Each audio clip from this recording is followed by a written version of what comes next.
અમદાવાદ શહેરના ઉમિયા કેમ્પસ ખાતે મુખ્યમંત્રી ભૂપેન્દ્ર પટેલની હાજરીમાં પર્યાવરણ દિવસની ઉજવણી કરવામાં આવી હતી। મિશન મિલિયન ટ્રી અંતર્ગત 30 લાખ વૃક્ષો વાવવામાં આવ્યા હતા।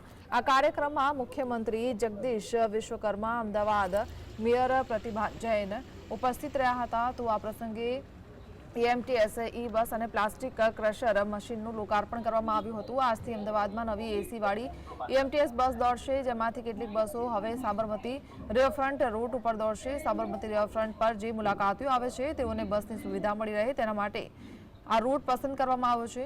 વાસણાથી વાડજ સુધીનો રૂટ લેવામાં આવ્યો છે। કુલ 10 કિલોમીટરના રૂટમાં 8 કિલોમીટર સાબરમતી રિવરફ્રન્ટનો રૂટ પર પસંદ કરાયો છે।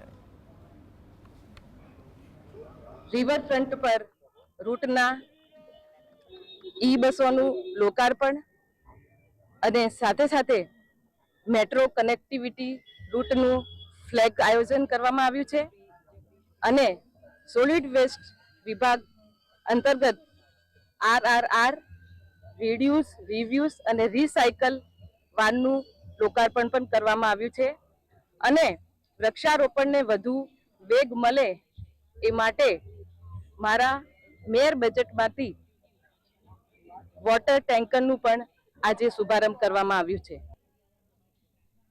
અમદાવાદ મહાનગરપાલિકા દ્વારા મિશન મિલિયન 30 લાખ વૃક્ષો વાવવાનું આયોજન કરવામાં આવ્યું છે। આ આયોજનના ભાગરૂપે ગુજરાત રાજ્યના માનનીય મુખ્યમંત્રી શ્રી ભૂપેન્દ્રભાઈ પટેલ આજે સોલા ખાતે આપણે વૃક્ષ વાવીને આજે મિશન મિલિયન 3 અભિયાનની શરૂઆત કરાવશે।